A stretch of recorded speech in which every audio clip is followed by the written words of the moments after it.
산타클라라 가족 여러분, 지난 한 주간 안녕하셨습니까? 실시간 온라인 부활주일 예배에 참석하신 성도님들 주님의 이름으로 환영합니다. 성경 찬송가와 주보를 미리 준비하시면 예배에 더욱더 적극적으로 참여하실 수 있겠습니다. 이제 주변을 정돈하시고 우리들의 생각을 하나로 모아 묵도하심으로 부활주일 예배 드리겠습니다.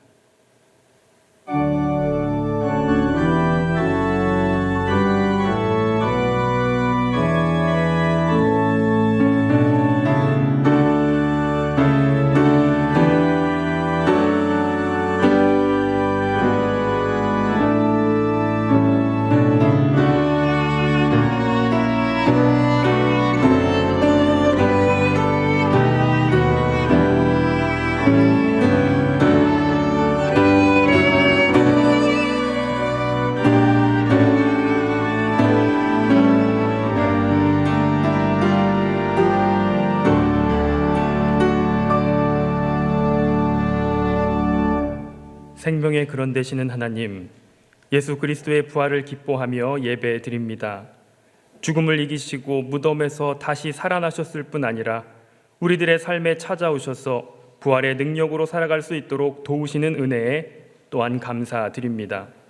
눈에 보이지도 않는 바이러스로 인해 무너질 수밖에 없는 존재들이지만 그럼에도 불구하고 하나님 자녀 삼아주시고 자녀된 권세를 누리며 살 수 있도록 인도하시는 은혜에 무한 감사를 드립니다.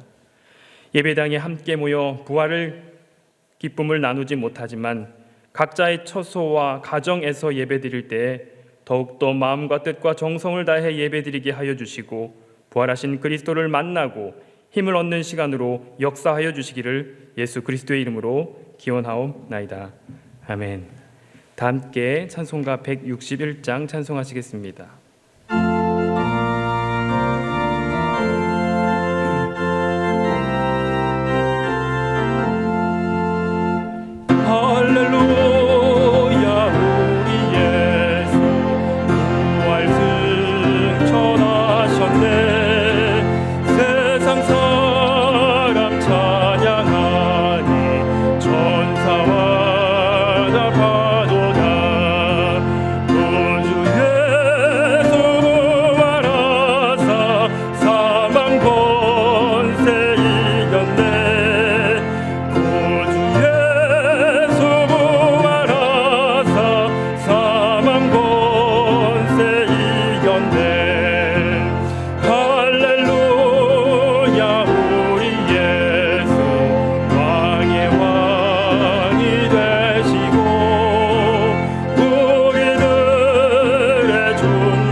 성시교독 133번 부활주일 첫 번째 함께 교독하시겠습니다.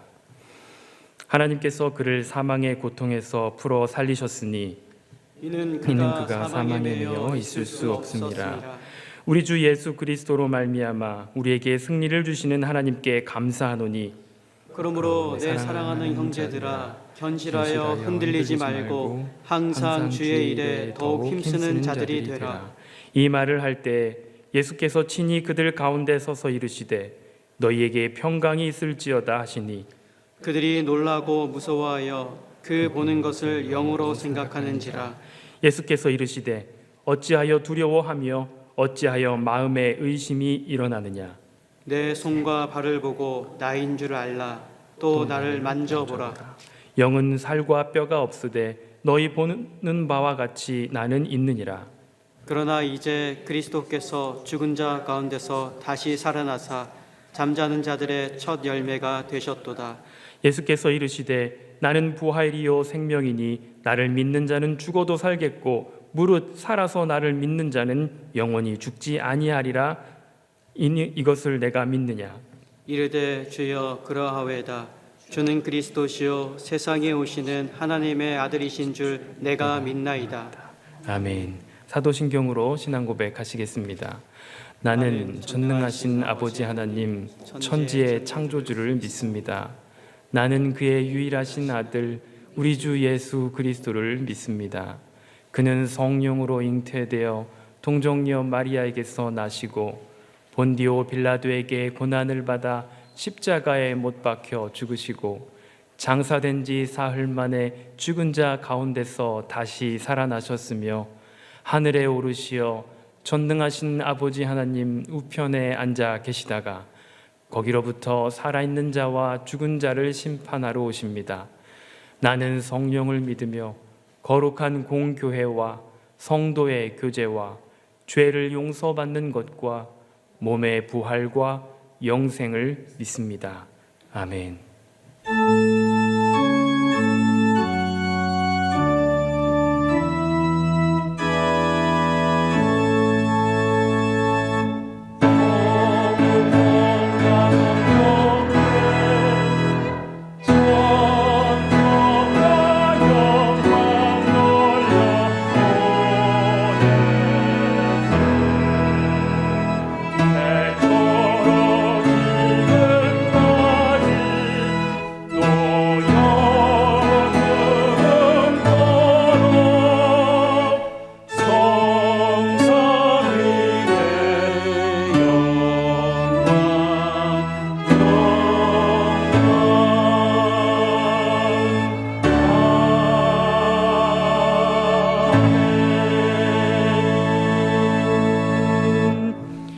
담임 목사님께서 기도 인도해 주시겠습니다.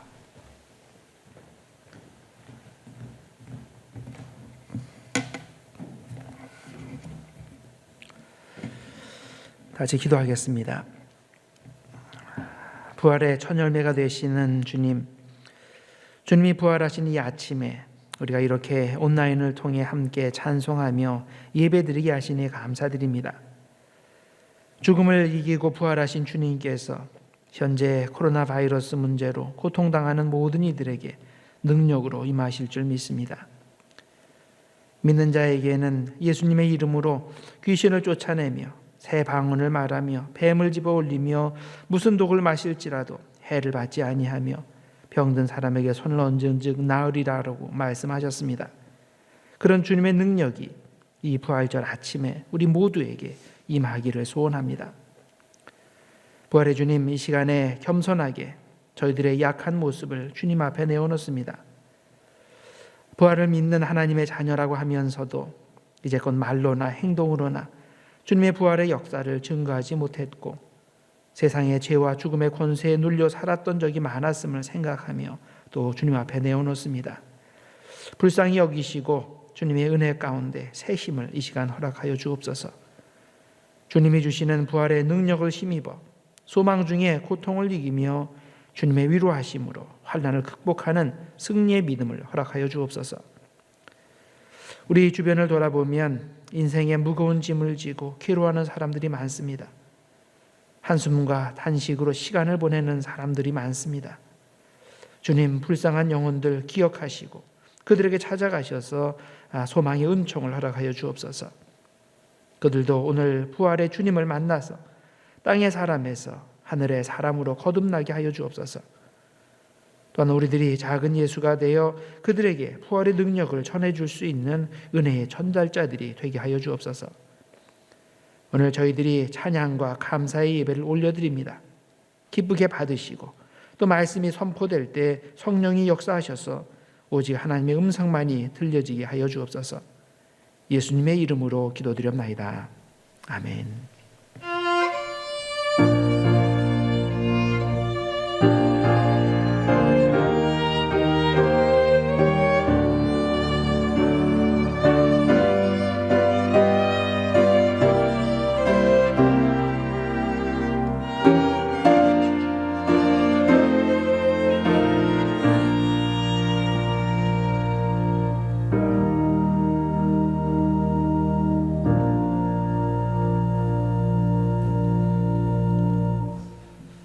이제 하나님 말씀 봅니다. 요한복음 20장 11절에서 18절 말씀을 보겠습니다. 요한복음 20장 11절에서 18절 말씀입니다. 우리 다 같이 한 목소리로 읽도록 하겠습니다. 요한복음 20장 11절에서 18절 말씀입니다. 마리아는 무덤 밖에 서서 울고 있더니 울면서 구부려 무덤 안을 들여다보니 흰 옷 입은 두 천사가 예수의 시체 뉘었던 곳에 하나는 머리편에 하나는 발편에 앉았더라.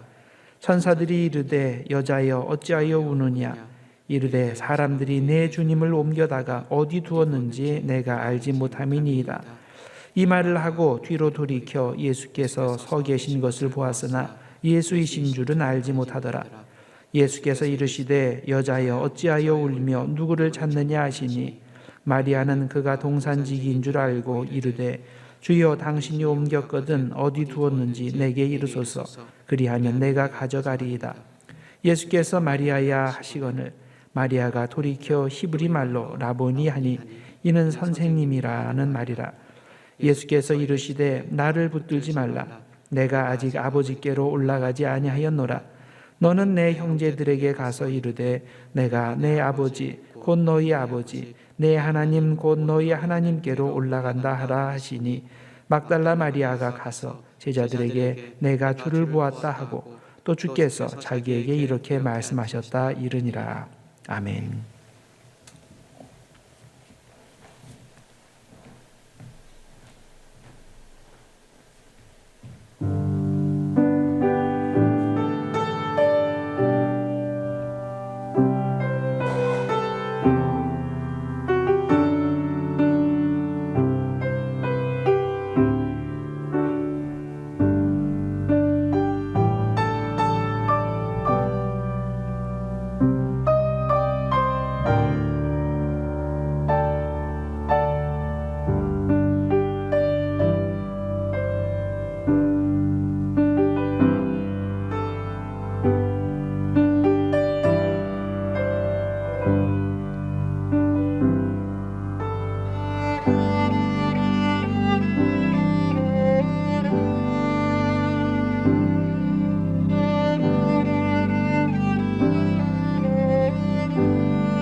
19세기 프랑스의 유명한 일러스트레이션 화가였던 구스타브 도레라는 사람이 있습니다. 어느 날 그에게 젊은 한 화가가 찾아왔습니다. 자기가 그린 그림을 가지고 찾아왔는데 자기가 정성껏 예수님의 얼굴을 그렸다고 하면서 이것을 평가해 달라고 요청을 했습니다. 남의 그림을 평가하는 것이 쉽지 않는지라 구스타브 도레는 이것을 여러 번 사양을 했습니다. 그래도 계속 이것을 평가해 달라고 요청을 하자 구스타브 도레가 간단하게 평가를 해 주었습니다. 그림을 그리기는 잘 그렸는데 자네는 예수님을 사랑하지 않는구만. 예수님을 사랑했다면 그림을 훨씬 더 잘 그릴 수 있었을 텐데, 이렇게 이야기를 해 주었습니다. 저는 이 평가가 우리의 삶에 대한 중요한 진리를 가르치고 있다고 믿습니다. 왜냐하면 어떤 예술 작품이든지 그 대상과 나와의 특별한 사랑의 관계 혹은 감정이입의 관계가 없이는 우리가 그 대상을 정말로 이해하거나 묘사하는 것이 불가능하기 때문입니다. 사랑은 위대한 해석의 도구가 됩니다. 인간의 이성이 진리에 대해서 불확실하게 더듬을 때에도 사랑은 그 진리를 꿰뚫어보는 직관의 힘을 제공해 줍니다. 같은 원리가 우리와 예수님의 관계에도 그대로 적용이 됩니다. 우리가 진정으로 예수님을 사랑할 때 그때 우리는 예수님을 이해할 수 있게 되고, 그리고 더 나아가서 다른 사람이 예수님을 이해할 수 있도록 도움을 줄 수 있습니다. 오늘 본문 말씀에 나오는 마리아의 경우가 그렇습니다. 마리아는 예수님을 진정으로 사랑했기에 예수님을 온전히 이해할 수 있었고, 그런 마리아에게 예수님께서는 자신의 모습을 처음으로 보여주신 겁니다. 오늘 요한복음 20장을 읽으셨는데 본문에서 마리아가 부활절 아침에 어떻게 예수님을 보게 되는지를 설명해 줍니다. 아침 일찍 마리아는 예수님의 시신이 놓여있는 무덤을 찾았습니다. 당시 팔레스타인 관습에 따라서 그렇게 한 것이지요. 고인이 무덤에 안치된 후에 그 고인을 사랑하는 사람들이 3일 동안 그 무덤을 찾게 되는데, 그렇지만은 마리아는 그 안식일 날 이 무덤을 찾을 수가 없었습니다. 그렇게 하면 안식일법을 어기는 것이 되기 때문입니다. 아시다시피 안식일은 그 토요일이죠. 그래서 토요일에 이것을 무덤을 방문할 수 없기 때문에 그 다음 날 아침, 부활절 주일 아침 일찍 이 여인이 무덤을 찾게 되는 거죠. 안식일은 그 다음 날, 그 안식일 다음 날 주일 새벽에 마리아가 그냥 무덤을 방문하게 되는데, 그런데 이렇게 무덤을 방문하게 될 때 가면서 한 가지 걱정이 생겼을 겁니다. 내가 가면 무덤 앞에 큰 돌이 이게 놓여져 있는데 그걸 어떻게 하지? 그 큰 돌을 혼자서 옮길 수가 없는데 하면서 다가갑니다. 그 돌을 옮겨야 이제 향품을 발라드리게 될 텐데 어떻게 하나 생각하면서 다가가는데, 근데 무덤에 다다랐을 때 어떤 일이 벌어집니까? 전혀 예상 밖의 일이 벌어졌죠. 돌이 큰 돌이 이제 무덤에서 굴려져 있는 겁니다. 무슨 뜻입니까? 누군가가 사람이 왔다 갔다 하는 그런 뜻이 되는 거죠. 더욱 놀라운 것은 들어가 보니까 시신이 없어져 버렸습니다. 이제 그녀는 이 놀라운 상황을 혼자서 감당할 수 없어서 급히 마을로 달려 내려갔습니다. 그리고 요한과 베드로를 찾았습니다. 그들을 만나서 무덤에서 무슨 일이 일어났는지 호둥대며 이야기를 해주었습니다. 베드로와 요한은 그녀의 말을 믿을 수가 없었습니다. 그녀가 너무나 횡설수설하게 정신없이 이야기하게 하기 때문에, 그리고 자기들 생각에 그런 일이 일어날 리가 없기 때문에 그 말을 믿을 수가 없었습니다. 그러나 이 소식은 그들의 즉각적인 행동을 유발하기에 충분한 자극이 되었습니다. 무덤에서 뭔가 일어나서는 안 되는 일이 일어났다고 판단하고 급히 그 무덤으로 달려갔습니다. 자기 눈으로 직접 확인하기 위해서죠. 그들이 무덤에 도착해 보니 그녀가 말한 대로 무덤은 텅 비어 있었습니다. 이 사실에는 논란의 여지가 없습니다. 그러나 왜 무덤이 비었는지, 이 빈 무덤이 무엇을 의미하는지에 대해서는 곰곰이 생각할 필요가 있었습니다. 왜냐하면 아직 제자들은 예수님이 이전에 하신 말씀, 즉 그가 죽은 자 가운데서 사흘 만에 살아나리라는 말씀을 다 까맣게 잊고 있었기 때문입니다. 우리 현대인들도 예수님의 부활에 대해서 똑같은 의문을 가지고 있습니다. 자, 예수님의 무덤이 비어 있었다는 데에는 모두가 동의합니다.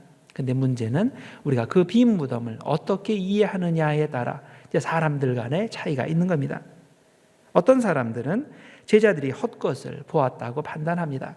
일종의 집단 최면 같은 것에 걸려서 못 봤는데 본 것처럼 그렇게 그 착각을 하고 또 그렇게 말을 한다는 거죠. 반면에 어떤 사람들은 제자들이 시체를 빼어내가고 미리 빼어내간 후에 그리고 사람들에게 예수가 부활했다고 거짓말한 것으로 이해합니다. 이것은 유대인들이 예수님의 부활 이전에 이미 추측했던 시나리오입니다. 그래서 이들이 이미 빌라도를 찾아가서 예수님의 무덤을 봉인하고 군인들을 보내서 보초를 서게 하고 또 행여나 제자들이 시체를 빼내어 가지 못하게 해야 한다고 요구하였습니다. 자, 그러나 우리 기독교인들은 예수님께서 정말 부활하셨다고 믿습니다. 이것이 인간적인 이성으로는 불가능한 일이지만 하나님에게는 가능한 일이라고 믿고 있습니다. 성경에 보면 부활하신 예수님을 직접 목격한 사람들이 많이 나오는데 그 첫 번째 사람이 오늘 본문에 나오는 막달라 마리아입니다. 막달라 마리아가 부활하신 그리스도를 가장 처음 보고 그분이 다시 사신 것을 가장 먼저 확인하는 영광을 얻었습니다. 우리에게 이런 의문이 생깁니다. 왜 예수님께서는 이 중요한 일을, 이 중요한 사건을 이 막달라 마리아에게 처음 보여주셨을까요? 그녀보다 뛰어난 남자 제자들이 수두룩하게 많은데 왜 막달라 마리아에게 예수님께서 자신의 모습을 이렇게 처음 보여주셨습니까? 저는 예수님께서 베드로나 요한이나 그런 사람에게 먼저 나타나시지 않고 마리아에게 나타나신 것이 우연이 아니라고 생각합니다. 예수님께서 마리아에게 제일 먼저 나타나신 이유는 그가 예수님을 가장 사랑했기 때문입니다. 마리아가 어떤 사람입니까? 누가복음 8장 1절과 2절에 보면 7 귀신 들렸다가 고침받은 사람으로 나옵니다. 이렇게 돼 있어요. 12제자가 예수님과 함께 하였고 또한 악귀를 쫓아내심과 병고침을 받은 어떤 여자들 곧 7 귀신이 나간 막달라인이라 하는 마리아와 함께 하였더라 라고 되어 있습니다. 자, 요즘 말로 말하면 막달라 마리아는 과거를 감추고 싶은 여인입니다. 과거가 별로 좋지 못해서 남들이 나에 대해서 알지 않았으면 좋겠다고 생각할 만한 그런 사람입니다. 그러나 예수님 만나고 예수님이 그녀에게서 귀신을 몰아내어 주신 후에 그녀는 영적으로 자유로운 사람이 되었습니다. 그녀가 예수님 덕분에 얼마나 많이 변했겠습니까? 이전 상황과 이후 상황이 천지 차이였을 겁니다.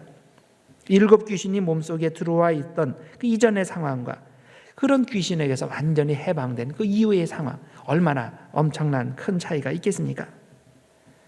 우리가 쉽게 상상할 수 있습니다. 그러니 마리아가 예수님을 그렇게 가장 사랑하는 것이 당연하다고도 볼 수 있습니다. 그래서 베드로와 요한이 무덤의 빈 것을 발견한 후에 이것을 어떻게 이해하나라고 곰곰이 생각하다가 해결이 안 나니까 그냥 집으로 돌아간음에도 불구하고 이 마리아는 그것을 떠나지 않고 무덤 밖에 서성이며 계속 울고 있었던 것입니다. 그 정도로 마리아는 예수님을 사랑했고 그 정도의 놀라운 사랑을 가진 마리아였기에 부활하신 예수님께서 그녀에게 제일 먼저 자신의 모습을 보여주신 겁니다. 여러분들 중에 이런 질문이 생기는 분들이 있을 법합니다. 마리아가 그토록 예수님을 사랑했기에 예수님께서 그녀에게 나타내 주셨다면 그 정도의 사랑이 없는 사람들은 어떻게 하나? 그렇죠. 그 정도의 사랑이 없는 사람은 예수님을 보거나 이해하는 길이 도저히 불가능하단 말인가? 나는 아무리 생각해도 그녀의 사랑을 따라갈 수 없는데 나에게도 그러면 예수님 보고 경험할 수 있는 그런 기회가 영영 사라져 버린다는 말인가? 자, 제가 말씀드릴 수 있는 것은 아직 예수님을 그 정도로 사랑하지는 못하는 분들도 충분히 예수님을 볼 수도 있고 예수님을 체험할 수도 있다는 겁니다. 왜냐하면 예수님은 자신이 원하시기만 하면 누구에게나 자신을 나타내시고 그 사람의 자기를 경험할 수 있도록 해주시기 때문입니다. 예를 들어봅니다. 예수님은 바울에게 나타나셨습니다. 자, 바울이 원래 어떤 사람입니까? 예수님을 미워할 뿐만 아니라 그를 따르는 사람들을 쫓아다니면서 박해한 사람입니다. 심지어는 시키지도 않았는데 저 예루살렘에서 저 멀리 떨어진 다메섹까지 찾아가서 그곳에 있는 기독교인들을 잡아서 가두려고 멀리 원정까지 갔던 사람입니다. 아무도 그에게 이렇게 하라고 요청하지는 않았습니다. 바울은 너무나 자신의 신념이 투철해서 멀리까지 자기 돈 들여서 이 예수 믿는 사람들을 체포하러 갔던 것입니다. 그러나 예수님은 이런 바울에게도 나타나셨습니다. 왜? 예수님께서 원하셨기 때문에, 그를 향한 주님의 특별한 뜻이 계셨기 때문에 나타내 주셨습니다. 바울을 당신의 사도로 삼고 그를 통해서 이방의 백성들에게 복음을 전하기 원하셨기 때문에 자신을 이 박해하는 바울에게 자신의 모습을 보여주신 겁니다. 또한 예수님은 자신의 부활을 의심했던 도마에게도 자신의 모습을 보여주셨습니다. 도마가 어떤 사람입니까? 다른 제자들이 함께 모여 있을 때 부활하신 예수님께서 나타나셨는데 마침 도마가 그 자리에 없어서 예수님을 보지 못했습니다. 나중에 도마가 그 제자들로부터 예수님의 부활 소식을 들었을 때 그는 의심을 했죠. 예수님의 못자국에 내 손가락을 집어넣지 않고는, 그 창에 찔린 옆구리에 내 손을 대보지 않고는 절대 믿지 않겠다. 그렇게 이야기를 했습니다. 그 정도로 도마는 의심이 많았던 사람입니다. 그런데 이런 제자에게도 예수님께서 나타내 주셨습니다. 별로 주님에 대한 신뢰감이라든가 주님을 그렇게 사랑하는 것 같지 않은 이런 제자에게도 주님께서는 시간을 내서 일부러 나타내 주셨습니다. 그 목적이 뭡니까? 예수님께서 원하셨기 때문에, 또 그를 통해서 뭔가 계획하시는 것이 있기 때문에 예수님께서는 도마에게도 부활의 몸을 보여주셨습니다. 우리는 어떻습니까? 예수님은 그런 식으로 우리에게도 나타내 주시지 않겠습니까? 그럴 수도 있고 그렇지 않을 수도 있습니다. 그것은 우리가 결정할 사항이 아닙니다. 아직 예수님을 진정으로 사랑하지 않는 사람에게도 예수님께서 어떤 목적을 가지고 나타내 주실지 아닐지는 우리가 결정할 사항이 아니라 예수님께서 선택하실 사항입니다. 그렇다면 우리가 정직하게 말해서 절대 마리아만큼 예수님을 사랑할 수는 없지만 그래도 여전히 예수님을 보고 싶고 경험하고 싶다면 현실적으로 우리가 무엇을 해야 되겠습니까? 어떻게 해야 살아계신 예수님을 체험할 수 있습니까? 오늘 본문에 기초하여 이렇게 말씀드릴 수 있습니다. 우리가 예수님을 보고 경험하고 체험하기 위해서는 예수님께서 계시다고 생각되는 곳에 가까이 있어야 됩니다. 마리아의 경우는 무덤 근처가 될 것이고, 우리의 경우는 교회가 될 것이고, 또 말씀 근처가 될 겁니다. 우리가 될 수 있는 한 교회에 자주 나오고 다른 신자들과 교제를 나누고 예수님을 배울 수 있는 기회들을 많이 접해야 됩니다. 믿는 사람들이 모이는 곳이면 그곳에 찾아가서 함께 교제 나누기를 좋아하고, 성경 공부 말이 들리면 만사 제쳐놓고 그곳에 가서 공부하고, 또 어디 은혜 받는 자리가 있다고 하면 그곳에 가서 열심히 은혜 받고자 하는 이런 심령의 열심이 필요합니다. 그러면 반드시 예수님을 만나게 되어 있습니다. 마리아가 어떻게 해서 예수님을 만났습니까? 무덤을 떠나지 않고 근처에 머물렀기 때문입니다. 만약에 베드로와 요한도 이 마리아처럼 그곳에 계속 머물렀으면 예수님을 만날 수 있었을 겁니다. 그런데 그들은 그냥 집에 돌아갔는데, 마리아도 만일 그런 식으로 쉽게 집에 돌아갔다면 예수님을 만나지 못했을 겁니다. 후에 제자들도 어떻게 예수님을 만나게 되었습니까? 제자들이 함께 기도하며 함께 교제를 나누고 있을 때 그때 예수님은 그곳에 나타나셨습니다. 그래서 우리가 믿음이 아직 확고하지 못하고 아직 부활하신 주님에 대한 확신이 없어도 우리는 계속 예배드리고 계속 성도의 교제를 하고 계속 열심히 주님을 찾으려고 노력해야 됩니다. 그러면 어느 순간인가 주님께서 우리를 만나 주십니다. 그 순간은 내가 결정하는 것이 아니라 주님께서 결정하시는 겁니다. 우리가 해야 될 일은 주님을 바라보며 계속 열심히 구하고 찾는 겁니다. 마태복음 7장 7절과 8절에 예수님께서 이렇게 말씀하셨죠. 구하라, 그러면 너에게 주실 것이요. 찾으라, 그러면 찾을 것이요. 문을 두드리라, 그러면 너에게 열릴 것이니 구하는 이마다 얻을 것이요, 찾는 이가 찾을 것이요, 두드리는 이에게 열릴 것이라 라고 하셨습니다. 여러분, 주님을 만나는 것은 모든 사람에게 동일한 시간에 동일한 방법으로 이루어지는 일이 아닙니다. 물론 예수님께서 원하시면 우리가 준비되지 않아도 우리에게 보여주시고 은혜 주시고 확신 주시겠지만은 그건 우리가 기대할 바가 아니고 우리는 우리가 할 수 있는 최선의 일을 찾아서 해야 됩니다. 열심히 구하고 찾고 문을 두드려야 됩니다. 그러면 주님께서 주님의 때에 주님의 방법으로 개별적으로 우리를 만나 주십니다. 여러분, 기독교의 본질은 부활하신 주님을 만나는 겁니다. 이 부활하신 주님을 만나지 못한 사람은 아직 진정한 기독교인이 아닙니다. 세상의 다른 종교들은 무덤을 중요시하지만 우리에게는 무덤이 없습니다. 우리는 살아계신 주님 만나는 것이 중요하기 때문입니다. 그래서 기독교인은 본질적으로 나는 주님을 만나봤다, 나는 주님을 안다라고 고백할 수 있는 사람인 것입니다. 여러분 모두에게 묻습니다. 여러분은 부활하신 주님을 만나보셨습니까? 살아계신 주님을 경험했습니까? 기독교는 우리가 머리로 예수님을 아는 것이 아니라 그분을 개인적으로 체험하며 아는 것입니다.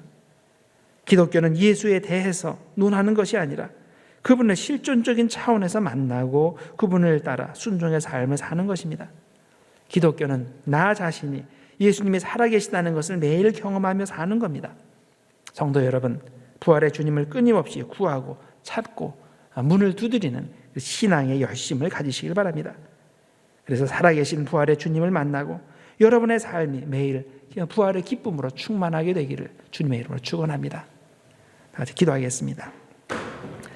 하나님 아버지, 이 부활절 아침에 부활하신 예수 그리스도를 인하여 감사를 드립니다.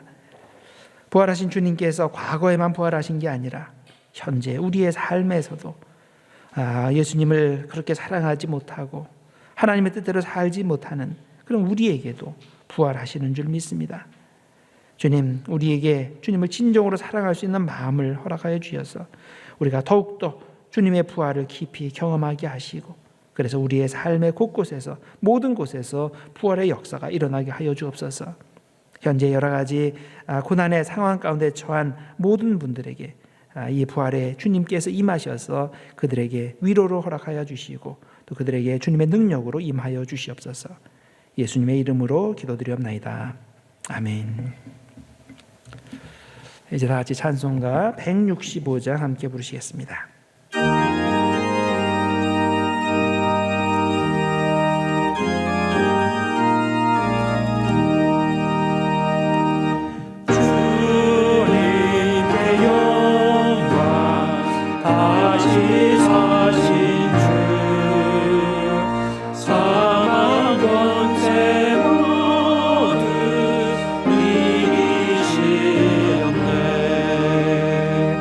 이오리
부활의 주님, 우리가 주님의 은혜에 감사하여 이렇게 하나님 앞에 예물을 준비하여 드립니다.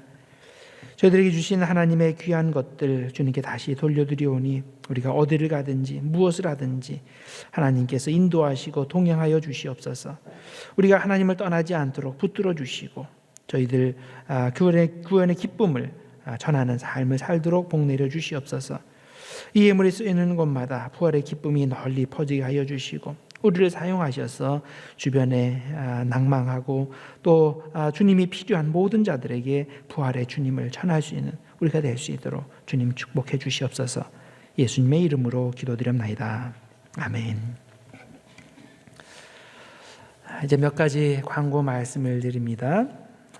지금 이제 코로나 문제로 인해서 계속 우리가 그 집에 계속 있게 되는데요. 이게 당분간 계속 지속이 될 겁니다. 이렇게 힘든 과정 상황 가운데서 더욱더 이제 기도에 충실하시고 또 말씀 공부에 충실하시고 또 주변 분들에게 또 전화를 통해서 서로 격려해 주시는 그런 시간을 갖기를 바랍니다. 주보의 신령직 장로 권사 추천 공고에 대한 내용이 나가 있습니다. 여기에 그 이름들 대상자들이 있습니다. 자, 이분들 중에서 여러분들이 대상자 중에서 여러분들 기도하는 마음으로 나는 이분을 꼭 추천했으면 좋겠다라고 생각되시는 분들 추천서를 작성하셔서 5월 7일까지 저에게 이메일로 보내주시든지 교회 사무실로 우편으로 보내주시면 되겠습니다. 그리고 더 용지가 더 필요하신 분들이 있을 수 있습니다. 그러면 깨끗한 종이에 제가 보내드린 그 양식에 준해서 그 손으로 쓰시든지 아니면 이메일로 적으셔서 저에게 보내주시면 그분들 다 포함해서 나중에 그 추천받고 또 그 이것들을 모아서 우리 평신도 지도력 개발위원회를 나중에 모이도록 하겠습니다. 온라인 주보에 대한 광고입니다. 주보를 우편으로 받지 않고 온라인으로 받아보시기를 원하시는 분들은 교회 웹사이트에 그 온라인 주보 신청서가 난이 있는데요. 거기를 클릭하셔서 거기에서 신청을 해주시면 되겠습니다. 그리고 위원회별로 줌 미팅이 필요하신 그런 위원회들은 박구일 전도사님께 연락을 해주시면 거기서 어레인지해서 위원회 그 활동이 지속되도록 도와드리겠습니다. 다른 사항들 여러분들 주보를 보시고서 보시고요. 여기에 특히 이제 비상 연락망 이거 보시고서 함께 잘 해주시고 그다음에 이제 주중에 가정 예배 그 내용이 들어가 있으니까요. 이 내용을 보시고서 함께 또 하나님을 만나는 그런 시간 되시길 바랍니다. 자, 이제 164장 다 같이 부르시면서 우리 예배를 마치도록 하겠습니다.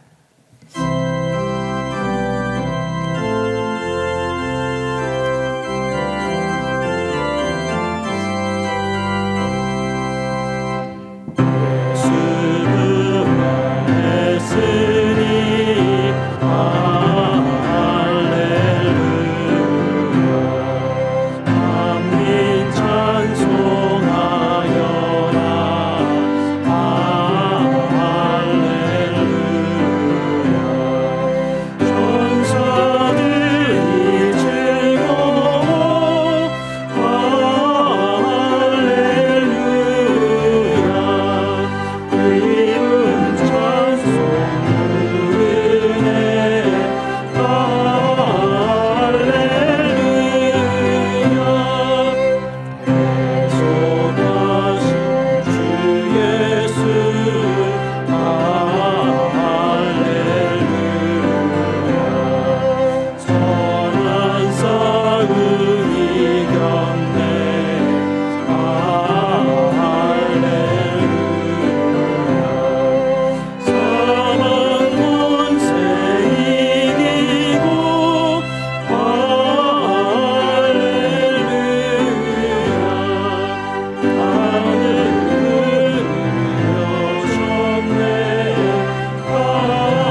축도를 받으시기 바랍니다.